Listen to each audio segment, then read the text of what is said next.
We are wrapping up 2025 and looking into the year 2026. And so I wanted to bring on a guest expert all about money and investing in the new year and how to set up your personal finances so you feel like you're starting off strong and really tackling all the things that you can in the new year. So stay tuned.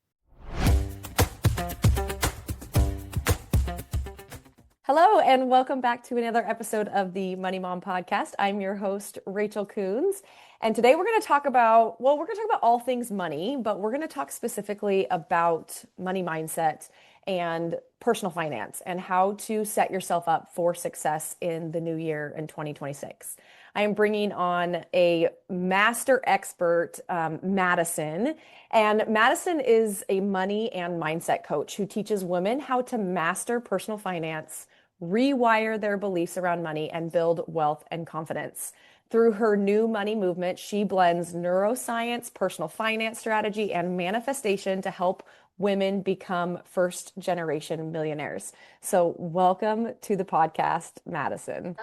Thank you for having me. So excited to be here. So excited for the conversation. I know it's going to be a good one.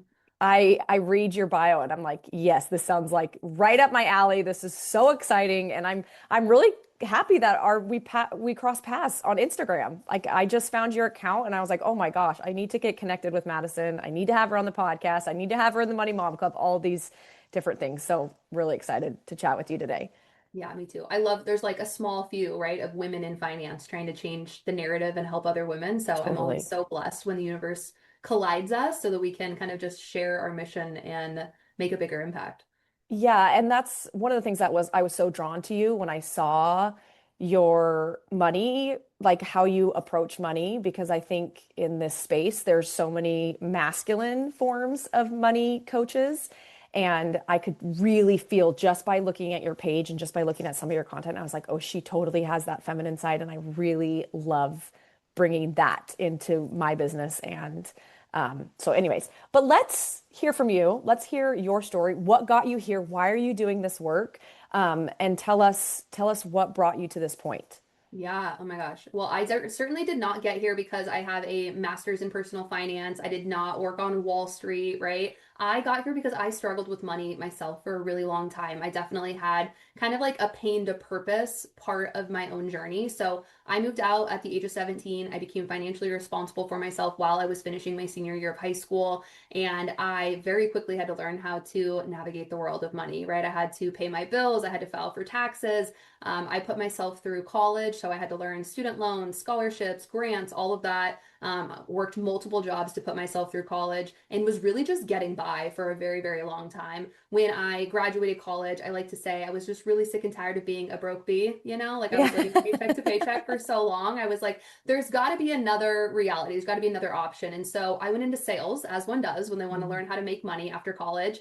And I went in incredibly money motivated. Like the only thing I cared about was hitting a six-figure income. And when I hit it a few years in, I just remember having this like wake up moment where I was like, why doesn't this feel the way that I thought it was supposed to feel? And where is all my money going? And what the heck should I actually be doing with it? And that's when I started to really fall in love with personal finance. I started to learn a lot about how the wealthy are actually treating their money. These were conversations I was never privy to. This was information that I was like, whoa, I don't know if you guys have read like Rich Dad, Poor Dad, but I was reading that book thinking like, oh my God, my money mindset is poor dad. Like I grew up just thinking like just getting by, right? And at the same time of learning about wealth building and financial independence and financial freedom and investments and all of this vocab that was not part of my world, I was also learning a lot about the power of our subconscious mind and how much our mindset really dictates the reality that we live in.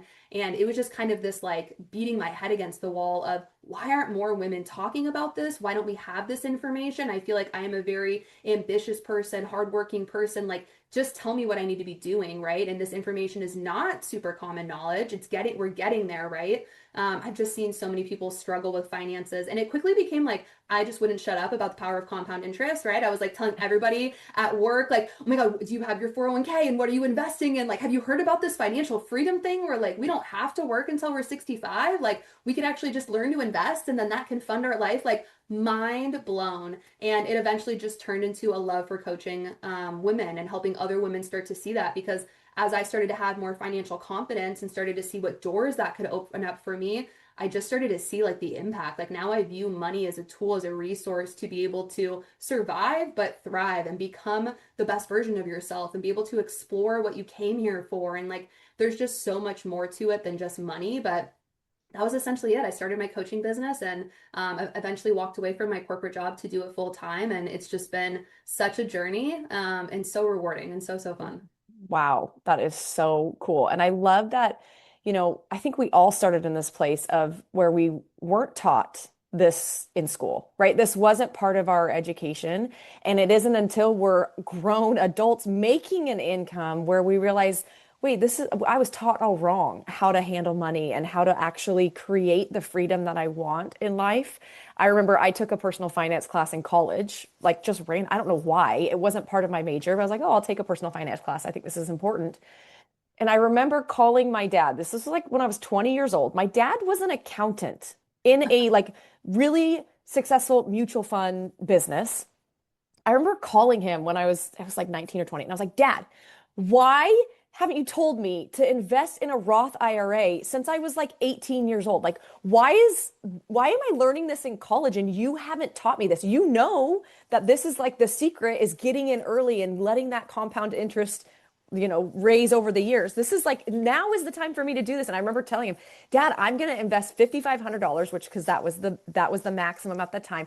I'm investing that every single year because I learned the power when you start early, what can actually happen. And I just was like, why wasn't I taught? Why isn't every 18-year-old taught to invest in a Roth IRA? Yeah, it's so simple, it's so easy, but we're not taught to do that. You're not taught that. And it's so interesting the fact that you grew up with someone in your family that you would think would pass Yeah. that info to you. I remember when I was sitting there just like Googling, like late nights, like what is a Roth? Like who is Yeah. Roth? Like who I'm confused, right? Like what are people talking about? And I remember having like such a chip on my shoulder, just like, man, it's because my parents never figured this out. Like if so, they would have Mm, passed it down to me. And I was in like a woe is me kind of mentality for a little bit, right? Of just like I'm having to figure this all out by myself and it's just me, right? And it was very like shameful and it was very like, how do I not know this? And I remember the more I started to open up about this, it was nobody's talking about this. hmm. Yeah. Even the wealthy friends I had, they were like, "Oh, you're teaching me this stuff." And I'm like, "How is this not common knowledge at the dinner table?" Now I tell my husband like, we're having conversations when we sit our Yeah. kids down in the future. Like we're going to be like, here's what this is, right? And here's the power of compound interest because it's something so powerful that when you start to learn it earlier in life, I mean, you could become a millionaire so easy. You Yeah. could set your kids up for generational wealth so easy. But yeah, it's so interesting that it's not a topic of conversation. And I'm like, we are here, we are changing that, we are going to make it known so everyone knows how to leverage this stuff. And on top of that, like if you're listening right now and you're like, what the heck is compound interest? Like I don't even know what that is. There also is this like funny vocabulary when it comes to the investment world, when it comes to the money world. And I think it's so easy for people to hear the terminologies and the word, the Roth IRA, they're like, and it gets so confusing and so muddy. And so if something's confusing or if it feels hard, like we're not going to lean in and we're not going to want to be Yeah. new students at the age of 30 years old to like learn what this is. And so if that is you, if you're someone who's like, I don't know what they're talking about, I'm so confused. Madison and that's why we're doing the work we're doing is because I do think there is this like superiority that people like to talk about when it comes to finance and the investment world. And it's to keep everyone else confused, like truthfully. So let's just like pull out the basics. Can you just like tell us the basics of what we're talking about and go back to like, if you are brand new, don't let these terms confuse you and get overwhelmed Yeah, I by want to that. first reiterate what you just said. I wholeheartedly believe that the financial industry is made to be so confusing so that they can profit. They can create this barrier of entry from lack of Hmm. confusion or confusion, lack of knowledge, and also just take like I don't know, the ability to be able to manage this stuff on your own away from you, right? It's just like, oh, I'm not smart enough, right? It's this big, confusing, complex thing, so I'm just going to pass it off. And we live in a really great time where we have so much access to information on the internet that you really can do it on your own and you can learn it. So I just want to reiterate that because I think that that's intentional so that we continue to stay confused and we outsource it and pay additional fees for people, or we just don't get into it and we don't get an opportunity to do it. So, Yes. If you are someone who is looking at hiring a personal advisor, Mhm. stop. Don't do it unless you have millions of dollars Yeah. to invest. There's no reason to hire a personal advisor. Learn it on your own, and it's so basic and it's so simple. So Yeah, it really is. I love yes. that you said that. Yeah, I'm always like, hot take. Listen, they're out there. They're not all bad, but like, do you all need them? Probably not. Yeah, Probably not. yeah, right, right. Okay. So So, on a base level, when we're talking about compound interest, Albert Einstein, one of my favorite dudes back in the day, right? He categorized this as the eighth wonder of the world. So those that understand how to utilize it benefit from it, and those that don't do not, right? Those they pay for it. So compound interest is like I think everyone's really familiar with compound interest when we think about it from like a credit card standpoint, right? You mm, know how you rack up credit cards and then you've got 28% interest, and all of a sudden it feels like you're making all these payments, but like you're just making the minimum payments, you can't get ahead. That's a really good example of compound interest working against you. And the beauty of investing, especially in the stock market, is you get to learn how to use compound interest to your advantage. So a really good example is if you are investing like $250, right? You could either just be saving that and holding on to it, meaning that you're not putting it into something that is growing in value, right? That's what we're talking about when we're investing. You're taking your money and you're buying something that you're betting on being worth more in the future, meaning that the value is going to go up over time, right? So if you take $250 a month, let's say, and you save that, you just put it in a normal traditional savings account for 30 years, you will have saved about $90,000. In about 30 years, you will have about $90,134, right? Like nothing, because savings accounts don't have compound interest working for you. If you were to move that money into, let's say, a high yield savings account, I feel like those are all the rage. Everyone's talking about those. A high yield savings account means that there is interest attached to that account. So as you put money in there, in this example, you would have about $154,000 in your high yield savings account over 30 years, right? So you put in 90K, now you have 150K. It just means that it's growing with time, right? That interest is working for you. Now, if you were to take that same $90,000 and you invest it into the stock market, which the S&P 500 is what we traditionally track, right? That's the top 500 companies in the economy. That means they're performing the best, they're providing the most value, and you are now investing in that. You're investing, you're becoming part owner of all 500 of those companies, means you benefit from the growth of those companies over the next 30 years. So you are essentially betting on our economy to continue to grow, which over the last 100 years has grown on average 10%, right? So you put that $90,000 now in the stock market, average 10%, you got over $500,000 for you waiting for you in 30 years.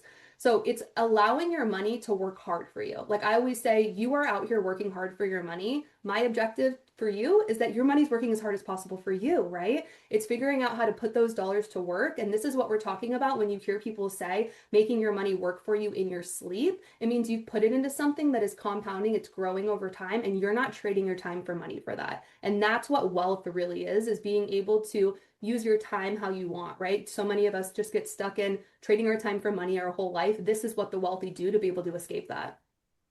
yeah. And it's not complicated. It's as simple as like signing up for an account on a free Yeah. website, Fidelity, Vanguard, whatever you want to do, and putting that automatic. I always tell my Money Mom Club members, automate these Automate. payments. Yeah. They just automatically come out of your bank account every single month. Take the money that you're saving from groceries that I'm going to teach you how to do and put it straight towards that investment. And then you don't have to think about it. It doesn't require any extra energy. It goes straight to the stock market and it just sits there. And this is not short term, like we're not looking short term wealth building. This is long term.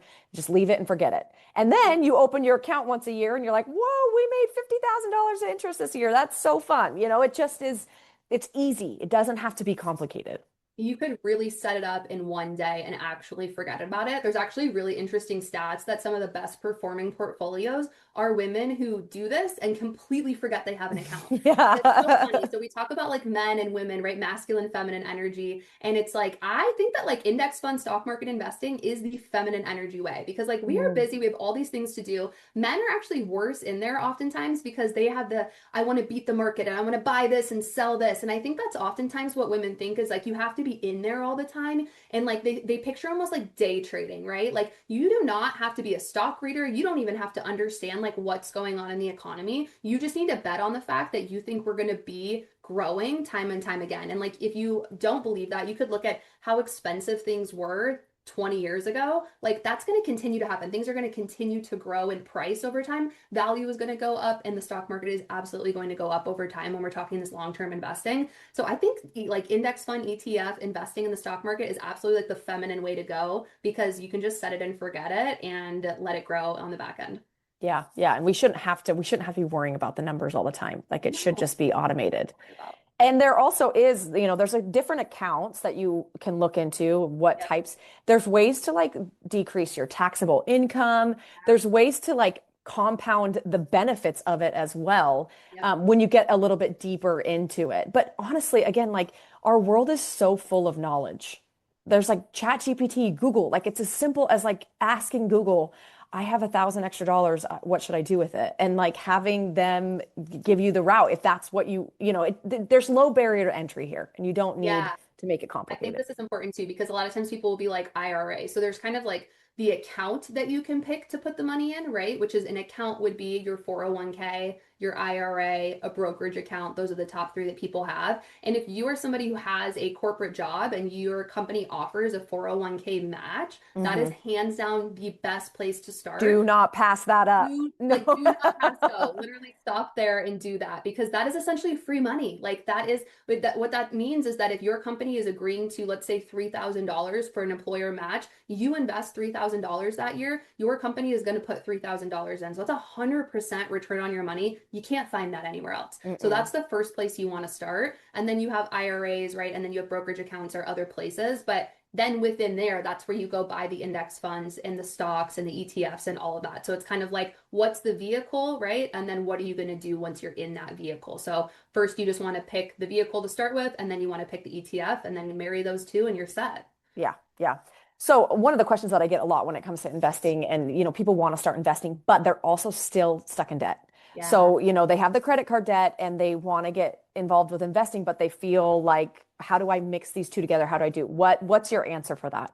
Okay, love this question. And also, if that's you, I already love you because you're an ambitious girly who's like, okay, but I want to get to the good stuff, right? We know that investing is the sexy side of money, but you've got to lay the foundation first. So again, it's always thinking about how can your money be working as hard as possible for you. And so through that lens, we have to look at interest, right? So if you're looking at high interest credit card debt, we've got to tackle that first. And we've got to build like our future fund, right? Which is what I call our emergency fund, but I don't know about you. I'm not trying to call emergencies into my life. So we're giving a little rebrand. It's the future fund. So you want to build that and you want to get out of high interest debt. And then we can really start to look at investing. If you jump to investing too soon, it can trigger like such a fear response and it can actually put you almost in a worse spot because here's what I love to talk about is that building that foundation, it's a nervous system regulation tool, right? When we're learning to invest, especially if you've never done it before or you haven't come from that, you're doing something new. And anytime we do something new, your brain is going into fear response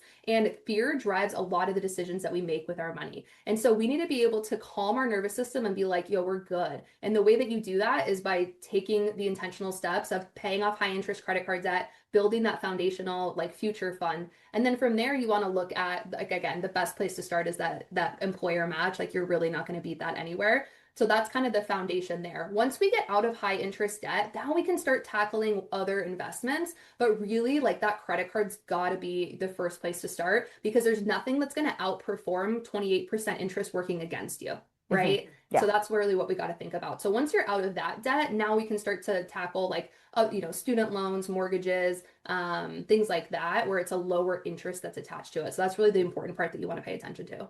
Yeah, I always say if it's above like 10% interest rate, that's the number one goal. Get that out of there. Get that out of the way. Throw everything you possibly can Yep. at that debt. And then, student loans, mortgages, car loans, those tend to be 7 to 8% depending on, where we're at. And those you can invest while you have those concurrently for Yeah, sure. and the reason is that if you're going to go invest that money in the market and it's only if it's 10% that you're getting back, but your credit card's at 28% working against you, it's just like it's not making the most sense. And what I would also say to the person that's in that chapter is learn to have so much gratitude for being in debt. Like that is one of the best things I can tell you is learn to have a gratitude practice for your debt because being in debt gives you such an opportunity to learn about money, to learn about your own values. There's so much emotion behind debt in regards to like what motivates you to spend. And when you can really figure out what motivates you, then you can really use that information. Like I always say that being in debt gave me the springboard to move into building wealth. I was able to learn how to manage money. Like there's just so many foundational things. And I think debt itself has such a negative feeling. Like there's so much shame in it. And it doesn't have to be, right? Most people get in debt because they follow the traditional rules or they just aren't taught about things or like they're doing what they need to do to get by. And so be okay with that and then figure out how to use that information and that chapter as a learning experience to just propel you. And I don't think that I would have gotten to be, as motivated or as savvy with investments if I hadn't had that opportunity to kind of slow down a little bit and teach myself some of those foundational things. Yeah, and then you're changing your frequency, right? When we're in the scarcity mindset, this Yeah. negative shame, judgment, when we can switch that over to gratitude, like we're literally heightening the frequency of what you are carrying, Yeah. how you're approaching the problem. And yeah, the truth is nobody taught you this. You don't have to sit in the shame. There are ways to get out of it, but it starts with how you show up and how you 100%. think about the problem and reframing those thoughts to then empowering thoughts. And gratitude is one of the most empowering thoughts that we can have. And even if you think you're not grateful for it, I promise you, there's something you can be grateful for. Like even if you're like, man, I do not want to learn, like you learn the lesson that you don't like financing furniture on a credit card. Like that's a big one, right? You spend a $3,000 on a credit card or something like that. Cool. You're not going to do that ever again, right? So it's always an opportunity to learn for how you want to treat money moving forward. Yeah, and there's the law of opposites, right? Like when we have those low lows that we experience, it allows us to enjoy the good. It allows us to enjoy the highs. Like you will never feel better than when you start to pay off that credit card. That feeling is unlike anything else. And you don't get to experience that unless you experience the good and the bad, right? And we have to allow the good and the bad to be in our lives. I think the times that I have learned the most around money, and it sounds like the same for you, was when it was tight. When I made poor decisions, I learned from them. So take this as an opportunity to say, what's the lesson I need to learn here? And then learn it and move forward. And don't let your past dictate your future. Whatever decisions you made in the past don't have to be the decisions you make in the future, but it requires something to change. And, Absolutely. and it requires a rerouting of the frequency, of the actions, of the behaviors, of the thoughts, all of that as well. Yeah, absolutely. I always talk about like you're really building a new money identity when you're trying to change your financial reality. Like you get to change that at any time. You get to adopt new beliefs, right? You get to really change the way that you view money, the way you treat it. Like all of it is up to you. That's the beauty of just being human. Like we have the ability to totally rewire our mind and shift our personality and shift everything. It just comes from being intentional and starting to ask yourself those deeper questions and then doing the hard work of making new decisions, taking Mhm. new action, right? Stepping from a new place. And that's where you can really start to shift things. As we head into 2026, there is a lot of fear in the market. There's a Hmm. lot of uncertainty. I know I'm hearing the word recession a lot more. My husband and I are like kind of making a game plan of like, okay, if the markets do dip, what are we planning to do? How are we gonna, adjust how we hold on to cash and things like that. So what are your thoughts with unease in the market? There's always unease, right? I Hmm. feel like there's always like if someone's yelling the word recession every single year, they're going to be right eventually, right? So like absolutely with investing always comes with the ability to be able to ride the wave, right? So it really depends on your situation. Like if you are somebody who, could be out of work or things could slow down for you and you want to be able to start prepare for that, beef up your cash savings, right? Cash is going to be a really great buffer for you. So that's something to really pay attention to, maybe increasing that future fund amount to give yourself a little bit of more breathing room. The benefit for that is that when you have more liquid ability, right, when you have cash and the market does dip, this is actually what wealthy people look out for. So you are, right, what most people do is they fear and they pull out of the market. And that's really the worst thing that you can do for yourself as a long-term investor. Because if the market dips and the value goes down and you pull out, you're essentially agreeing to that amount. And that could be a loss for you, right? If you don't pull out, it's not a real loss, right? So I think that's what people have to understand is until you sell, you're not realizing the gains and you're not realizing the losses, right? So just ride the wave would be my advice, right? If you're a long-term investor, the closer you are to retirement, obviously advice is going to change a little bit because you want to make sure that you are not like ruining the money that you're living off of. But I think for most of us, we're in the growth phase, right? And I would imagine everyone that's listening to this is probably in that too. So I would view it as an opportunity. Like if the market dips, get in. If you are looking at it like a sale, right? When we think about like we're talking about this really close to Black Friday.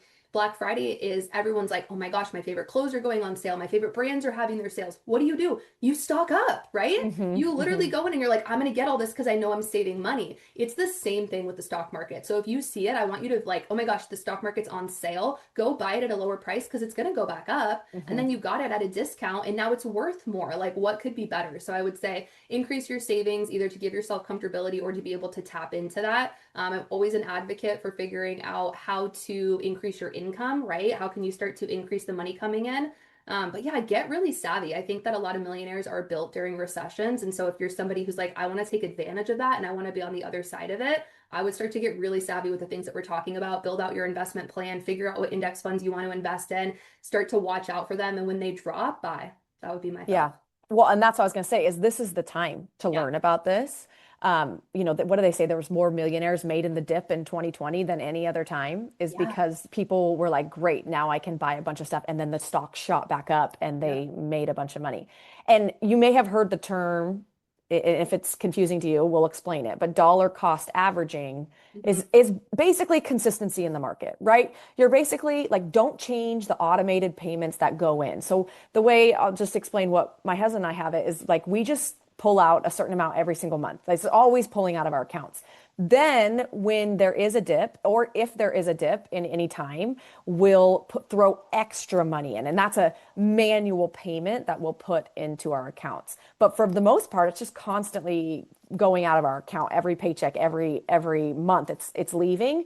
And then like, oh, there's a big dip. Let's throw a couple thousand in there. And so we are holding on like we're like, yeah, if there's another dip, hallelujah, we're really excited for that because we would love to throw more money into our accounts when that happens. So don't, like you said it perfectly, don't use this as a time for fear, don't use this as a time for worry about the market, especially if you're a long-term investor. Now if you're retiring in a year or two, you may have to approach it differently, but for the most part I think the people that are listening to this are around our age or midlife. Yeah. Use it as a time to get ahead and really benefit off of it. Yeah, absolutely. And I love that. The dollar cost averaging, like, don't turn that off. Take advantage of it and pump more in if you can. Absolutely. Yeah, yeah. Well, Madison, this was such a great conversation. And I really intentionally wanted to have you here on this podcast for people to kind of get to know you before you come in. Madison's going to do a masterclass for us in the Money Mom Club in the month of December. December 9th, right? Is our Yep, masterclass. December 9th. So she's gonna go a little bit into more detail onto how to set up these investing accounts and really set yourself up for success in the new year. Because I know sometimes talking about it is really nice, but actually like working through it with someone, getting someone to hold your hand, because it's scary, right? If you're brand new to this or you're not comfortable with it, sometimes having that person just to walk you through it makes it much easier. So if you're a Money Mom Club member, you can register for that class in your portal. I'm really excited for that. But Madison, if somebody isn't in the Money Mom Club and they want to learn more about what you do, you have so many different programs, right? That you offer different ways to help people with their money. How can somebody go find you and learn more about this? Yeah, absolutely. Come into my world. I usually am on Instagram, so New Money Madison is the handle. You can find me there. If you are focused on getting out of debt, say if you're in your debt payoff era and you want to be in your debt-free era, I have a group coaching program called Debt Ditcher Academy. It includes everything to do with just understanding debt, how it works, building a payoff plan that makes sense for you, figuring out exactly what your debt-free date is and how we can expedite that.